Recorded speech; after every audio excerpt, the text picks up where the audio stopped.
Kota itu pun diserahkan kepada wali kota pertama, lalu diwariskan secara turun-temurun dari generasi ke generasi. Namun, rantai komando terputus saat kotak berada di tangan wali kota ke-47.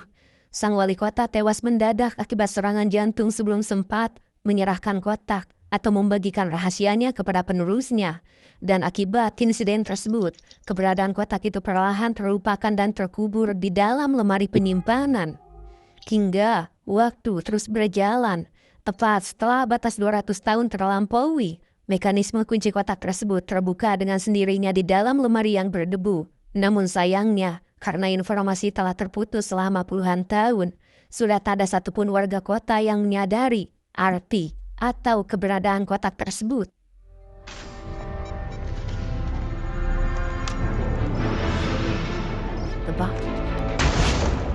Bro. Beberapa tahun kemudian, kita diperlihatkan kondisi Ember City.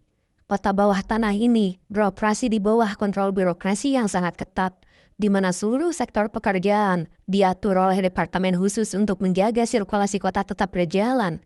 Dan ada satu hal yang unik dari kota ini, yaitu penentuan profesi di kota ini dilakukan menggunakan sistem undian lotre. Tak peduli seberapa tinggi tingkat pendidikan atau bakat seseorang, mereka semua dipaksa menerima pekerjaan apapun yang keluar dari kertas undian tersebut.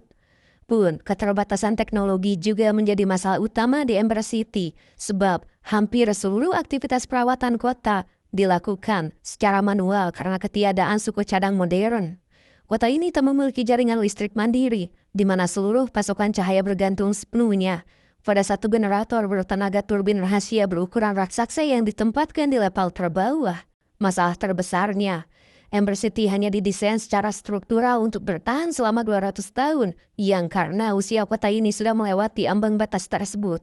Seluruh fasilitas pun mulai mengalami malafungsi massal, di mana kerusakan komponen generator memicu pemadaman listrik total secara acak hampir setiap hari, yang mengancam kota akan kegelapan permanen. All of our hearts. The river runs in one direction. Di tengah krisis energi ini, mengincar posisi sebagai petugas pengantar pesan cepat yang bertugas menghubungkan komunikasi verbal di seluruh sektor Ember City.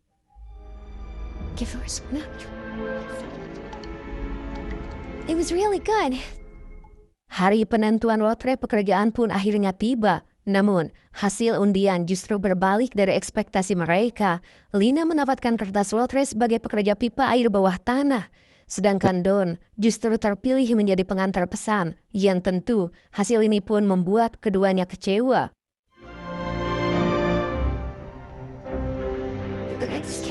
We flourish, menggunakan logika taktis, Don menyadari bahwa posisi pekerjaan pipa air justru jauh lebih menguntungkan baginya, sebab sektor pipa bawah tanah berada di level yang sama dengan ruangan generator utama. Don langsung menemui Lina dan menawarkan opsi tukar pekerjaan. Lina yang sangat menginginkan posisi messenger atau pengantar pesan, langsung menyetujui tawaran tersebut dengan sangat gembira. How was your assignment? Lina lalu pulang ke rumahnya untuk menyampaikan kabar baik ini kepada neneknya yang sudah lanjut usia. Remember? Oh, Poppy was helping me. Poppy. Saat malam tiba, seperti rutinitas biasanya, Lina memutarkan sebuah rekaman pita suara lama milik mendiang ayahnya untuk menidurkan adiknya yang masih bocil. Ayah Lina sudah lama meninggal, dan rekaman audio itu adalah satu-satunya aset peninggalan yang tersisa. Namun, ada satu detail ganjil di akhir rekaman tersebut, yaitu selalu terdengar suara intervensi dari seorang pria bernama Bor, sebab melalui nada bicaranya, Bor terdengar dilengkapi rasa bersalah yang besar atas suatu insiden, dan menegaskan bahwa ia selalu mendampingi ayah Lina hingga saat akhir. Dan tepat setelah kalimat itu diucapkan, rekaman audio itu langsung terputus secara misterius. Keesokan harinya menjadi hari pertama Lisa beroperasi sebagai messenger. Hingga saat Lina tengah menyampaikan pesan kepada sang bibi, tiba-tiba seorang pria berteriak histeris. memperingatkan warga bahwa ia baru saja menerobos batas luar kota dan masuk ke dark place, wilayah terlarang yang haram disentuh oleh siapapun. Itu mundur menuju kehancuran total, sebab generator utama sudah berada di ambang kerusakan kritis. Kebocoran pipa terjadi di seluruh sektor, dan yang paling parah, inventaris logistik kota sudah kehabisan suku cadang atau komponen pengganti.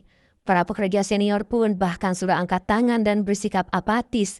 Mereka hanya pasrah menunggu waktu sampai sistem kota mati total. Don menolak menyerah pada situasi, didorong oleh kebutuhan akan data. Don diam-diam mencuri catat biru peta Ember City dari kantong mentornya saat mentornya lengah. Hingga saat menganalisis struktur peta tersebut, Don menemukan satu titik ganjil berupa sebuah pintu baja terkunci yang lokasinya sengaja dihapus atau tidak dicantumkan dalam dokumen resmi. Menggunakan peralatan seadanya, Don membongkar paksa kunci tersebut dan di baliknya terbentang sebuah terowongan evakuasi vertikal yang gelap gulita tanpa instalasi penerangan sedikit pun. Karena keterbatasan visibilitas, Don membatalkan eksplorasi terowongan dan beralih menyisir koridor samping hingga menemukan seutas tali tambat besar yang menjuntai dari langit-langit beton. Don pun memanjat tali tersebut dan menembus sebuah ruangan perimeter atas yang ternyata merupakan kompleks gudang penyimpanan makanan utama kota. Looking emergence, he said he heard water. Setelah sistem listrik berhasil dipulihkan secara darurat, Lina bergegas pulang untuk memeriksa kondisi keluarganya. Dalam kondisi Sarawak pasca pemadaman, sang nenek yang mengidap demensia mendadak mencoba menyampaikan informasi krusial mengenai sebuah objek rahasia yang tersimpan di dalam rumah mereka. Sang nenek menjelaskan bahwa objek itu adalah sebuah kotak logam misterius yang dulunya diwariskan khusus di kalangan wali kota teratas. Namun, jalurnya terputus hingga akhirnya tertimbun di lemari keluarga mereka. Lina pun langsung membongkar tumpukan barang bekas di loteng hingga akhirnya ia berhasil mengevakuasi kotak logam tersebut. Kunci otomatisnya sudah terbuka, namun karena sang nenek yang sudah pikun, ia melupakan pesan yang ada di dalam kotak tersebut. Oh, it's so special. Hurry, I'm mad part. Okay, Granny, I've got to get back to work. Keesokan harinya, Lina menerima tugas untuk mengantarkan nota diplomatik langsung ke kantor wali kota Ember City. Hingga begitu melangkah masuk ke ruang kerja, Lina menangkap gerak-gerik mencurigakan. Sang wali kota tampak panik dan buru-buru menyembunyikan sebuah kunci ke dalam laci mejanya. Curious. He was my great. We still live in the same place he did. Here was no. Lina mulai fokus memecahkan teka-teki dokumen di dalam kotak logam warisan keluarganya. Ia bersama Don mengidentifikasi sebuah simbol aneh yang tercetak di atas penutup kotak. Di dalamnya, mereka menemukan serpihan-serpihan kertas dokumen yang strukturnya menyerupai potongan sebuah cetak biru. Mereka pun lalu menyusun kembali potongan-potongan kertas tersebut satu persatu secara presisi dan begitu seluruh fragmen terpasang, mereka mendapati sebuah fakta krusial, yaitu dokumen itu adalah instruksi sekaligus peta rahasia untuk keluar dari Ember City menuju permukaan bumi, di mana peta itu memetakan sebuah jalur terowongan khusus. Indikator itu pun langsung memicu ingatan Don pada pintu baja misterius yang ia temukan di dekat instalasi pipa bawah tanah. Don yakin peta rahasia ini adalah panduan navigasi untuk menembus terowongan gelap di balik pintu tersebut. Tanpa membuang waktu, mereka berdua pun bergerak diam-diam menuju koordinat terowongan terlarang tersebut.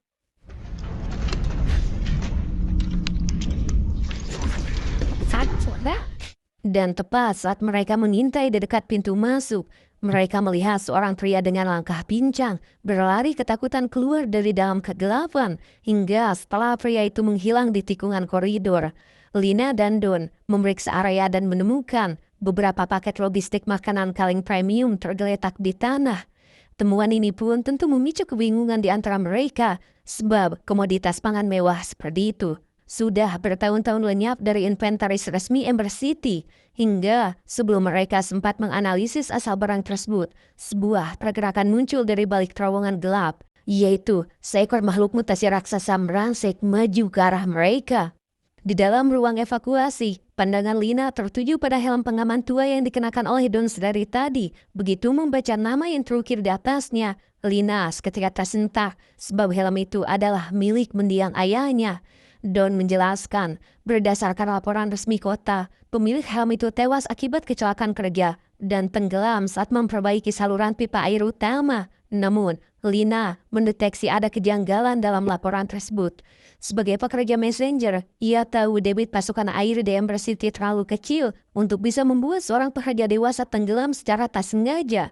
Demi mencari kejelasan, Lina kemudian menemui bibinya untuk membongkar arsip masa lalu. Hingga di bawah tekanan interogasi Lina, sang bibi akhirnya mengaku bahwa ayah Lina sebenarnya telah lama mendeteksi keberadaan dunia luar di atas langit-langit Ember City dan didorong oleh keyakinan itu. Ia nekat melakukan eksplorasi ilegal untuk mencari celah keluar dari kota bawah tanah ini, hingga akhirnya ia tewas dieksekusi oleh medan berbahaya. Sang bibi pun sengaja mengubur fakta ini agar Lina tak mengulangi kesalahan fatal yang sama. They're taking the box to the mayor. Yes. Di tengah jalur pulang berinteraksi, mata Lina menangkap keanehan pada tas bawaan Lizzie yang berisi jatah makanan kaleng mewah berskala langka. Yang karena terus diinterogasi oleh Lina, Lizzie akhirnya mengaku bahwa komoditas ilegal tersebut disuplai oleh pacarnya. Dan tepat di momen pengakuan itu, Lufer muncul di lokasi untuk menjemput Lizzie. Hingga begitu mengamati postur dan gaya berjalannya, Lina langsung mengunci kesimpulan bahwa pria pincang yang ia lihat melarikan diri di terowongan raksasa sebelumnya adalah Lufer. Kecurigaannya pun terbukti benar. Lina segera mengordinasikan pergerakan bersama Don untuk kembali menyusup ke dalam terowongan raksasa tersebut. Kali ini, di ujung koridor rahasia itu, mereka menemukan sebuah ruang bangkar logistik yang sangat besar. Dan saat mereka melihat sekeliling, mereka melihat wali kota Ember City sedang tertidur pulas bersama pasukan makanan yang bisa membuat seluruh warga kota kemerdekaan jika mereka dibagi makanan tersebut.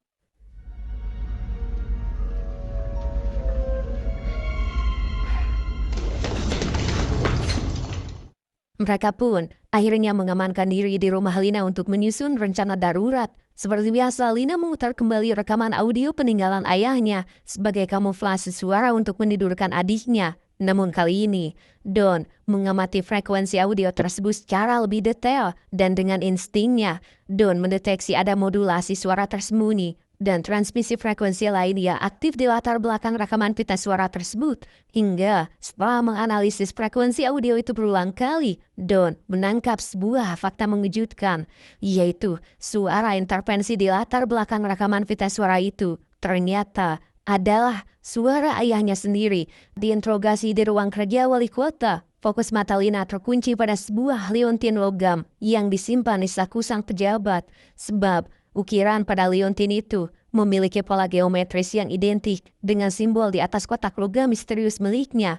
Hingga tepat di tengah ketegangan interogasi, pemadaman listrik massal kembali menghantam kota yang membuat seluruh ruangan menjadi gelap gulita. Lina pun memanfaatkan sepersekian detik kebutaan massal itu untuk merenggut paksa liontin dari saku baju wali kota, lalu melarikan diri lewat jendela. Lina dan Don bergegas mengamankan diri menuju koordinat terowongan bawah tanah yang dulu gagal ditembus oleh ayah mereka. Dan di ujung area terlarang tersebut, mereka menemukan sebuah instalasi mesin pengebor mekanis raksasa, peninggalan prainsinyur pendiri kota. Is this all about? We'll be late.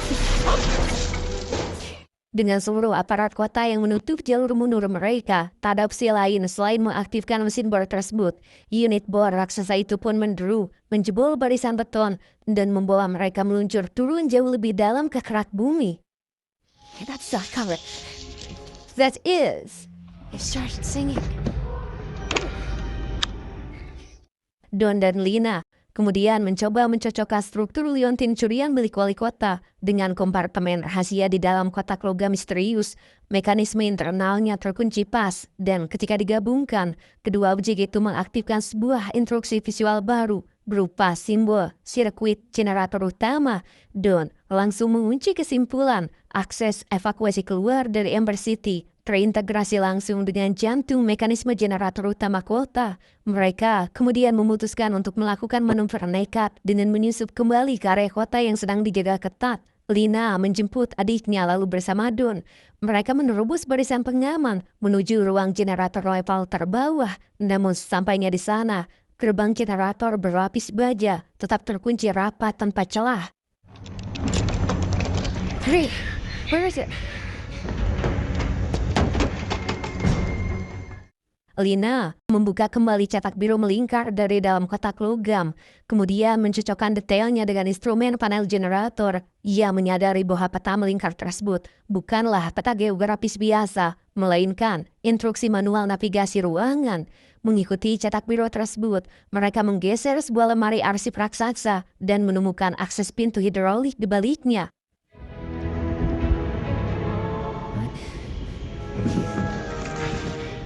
Juga tepat di tengah ruangan terdapat sebuah roda kemudi kuno terbuat dari besi cor. Dan begitu Don memutar roda kemudi tersebut secara paksa, sistem hidrolik kuno seketika aktif yang memicu pergeseran dinding beton dan membuka akses menuju area yang belum pernah terpetakan di Embera City. Dan satu kompartemen loker besi meluncur turun secara otomatis, jatuh ke air dan mengapung berfungsi sebagai perahu evakuasi darurat. Namun, kegembiraan mereka terputus saat melihat loker tersebut terseret arus menuju sebuah unit silinder pemutar raksasa dan langsung hancur berkeping-keping akibat tekanan mekanis.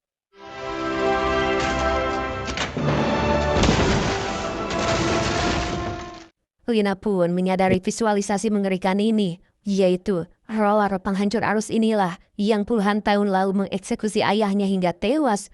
Berdasarkan analisis debit air, Don menyusun rencana taktis jika mereka bisa merekayasa sistem kontrol untuk menaikkan volume air sungai hingga melewati batas ambang roller. Perahu mereka bisa melompati mesin pembunuh tersebut dengan selamat. Mereka pun kemudian menyisir peta dan menemukan ruang kontrol katup air. Namun, pintunya dilengkapi kunci enkripsi mekanis. Lina memudahkan Liontin wali kota sebagai kunci master, memasukkannya ke slot pintu, dan sistem pun berhasil ditembus. Di dalam ruang kontrol, mereka mulai menarik tuas dan mengaktifkan seluruh sirkuit air berdasarkan instruksi cetak biru. Get water. Next. Meteran listrik kota meledak massal, barisan lampu kota pecah beruntun dan kegelapan penuh resmi mengulur Ember City bersamaan dengan banjir bandang yang mulai menenggelamkan sektor pemukiman.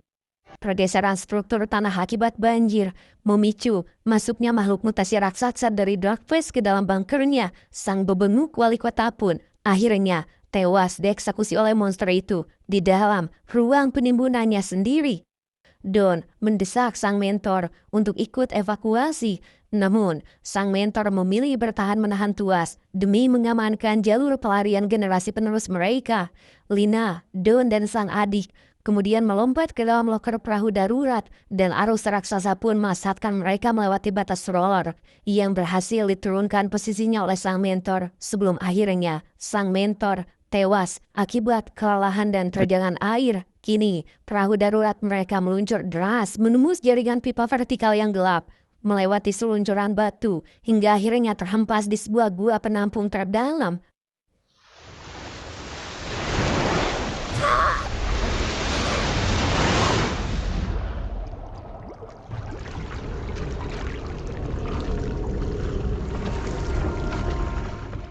Mereka lalu menyusuri jalan setapak, mendaki, hingga menangkap seberkas pancaran cahaya dari kejauhan. Namun, sesampainya di ujung tebing, pandangan mereka hanya mendapati langit gelap gulita. Mereka mengira jika pencarian ini telah gagal total.